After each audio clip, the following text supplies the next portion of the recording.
Doing gigs for exposure is also a marketing strategy. Some people limit how many they do for free per year and how many in total they'll do per year, because you have to manage your time, your energy, what you're saying. And I know a lot of the time in the gig world or the arts world, it's hard to monetize what you're doing. Go and see who is the best in the world at what you do and how much are they charging and why are they charging that. It means someone is willing to pay them that. The more information you have, the more experience you have, the more informed you are. You need the experience. There's no shortcut to that. You can be super talented, but without experience, you won't have the confidence to now command a high price.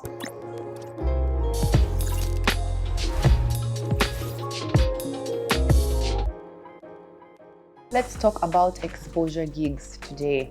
I think this is such an interesting topic. It's about finding the balance in your career on things that you do for free, where you're trying to get the PR, get yourself out there, but also make sure you're not being exploited. You have to have a limit. Generally, I think an easy rule of thumb is at the beginning, say yes to everything. Especially when you're young, your 20s, honestly, you have so much time and energy to burn, make the most of it.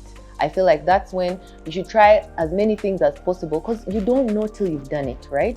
And I always say try any new thing twice. The first time, you're just seeing what it is. You don't know what to expect. You don't know how it's going to be, what kind of an experience.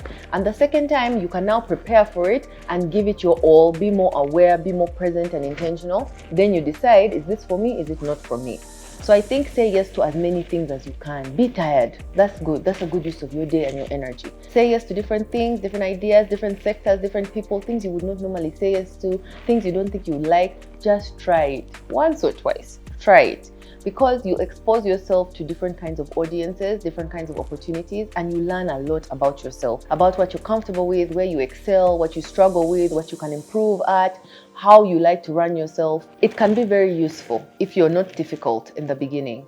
And then as you gain more experience, more momentum, you start to find your niche. You start to see where you fit better, where you add more value, where you have more impact, and also where you excel as a person, where you're growing, where you're learning, where your efforts are giving you better outcomes. So once you get to that point, now you're sure you're giving value.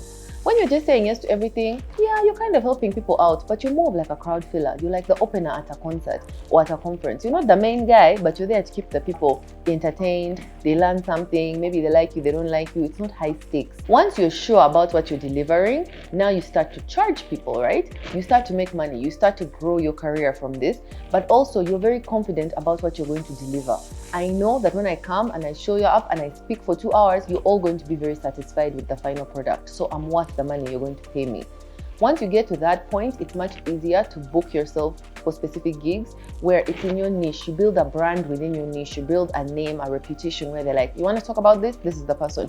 You want this kind of photography? This is the person. You want this kind of music? This is the person. You become a go-to for the specific niche that you work in, and people are left happy with the results. So that's when you have to start to say no to things that are going to waste your time, your energy. You've already been there. You've done that. You know you don't fit in that circle. You know that you're not going to get paid enough here. You know that this isn't going to add value to you. Because you've experienced it, because you said yes to many things. I think at every level, there's still things you do for exposure because they're things that open doors for you. At my level with public speaking, for example, I will still do a free event if it's to a new audience or a new network that will add value to my career. Because I'm confident I'll add value to the speaking event that I'm doing, but it also has to add value to me because my time is valuable. I could be doing other things rather than your event. So I need to make sure that the event that I'm speaking at is going to open new doors for me, to bring new customers, new clients, a new network, new gigs which are going to pay me, or it's going to teach me something. That's when it's worth it for me, when it's something I am invested in.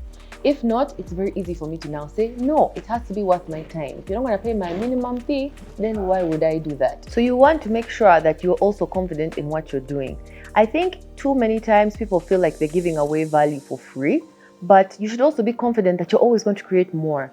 So many creators give a free PDF, a free course, a free session, a free consultation, and that shows it's like a snippet, like a bite of the value that you can bring. So that's a marketing strategy. Doing gigs for exposure is also a marketing strategy. Some people limit how many they do for free per year and how many in total they'll do per year, because you have to manage your time, your energy, what you're saying. You want to have the same niche so that you've built a brand, you're an expert, you're giving good information, but not that you're just repeating the exact same thing all the time, right?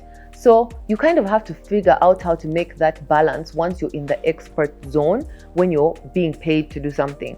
And as you gain experience in time, you get to gain experience in quality in how you're delivering. You're improving in what you're doing. You're adding more value so you can add more money. Your rate becomes higher. So when you look at experts in your field, and I really encourage you to go and see who is the best in the world at what you do and how much are they charging.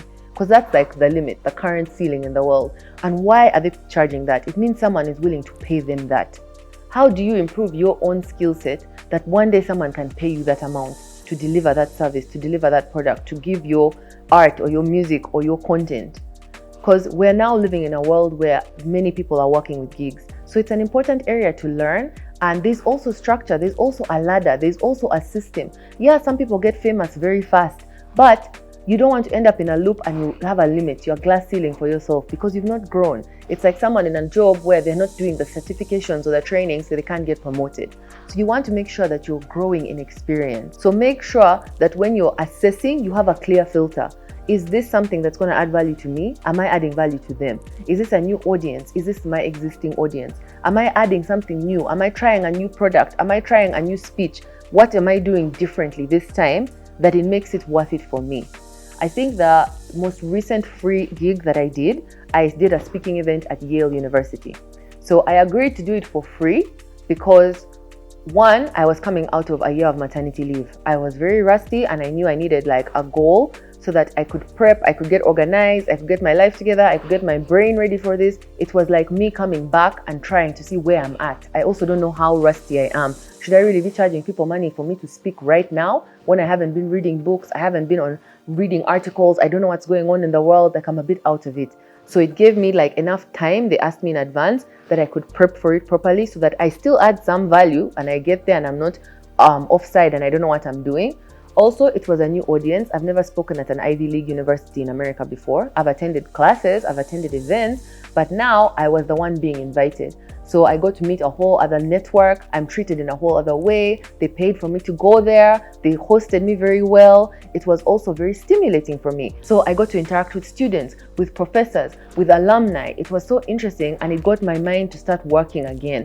And so for me, it was an event that was worth it. If it had been a normal time in my life, I don't know, I would have assessed differently. It's a far place to travel, they're not gonna pay you, it's students, is that what you wanna do? It's in a different country, is that the audience you want? But it was in my niche. I was talking about entrepreneurship in Africa.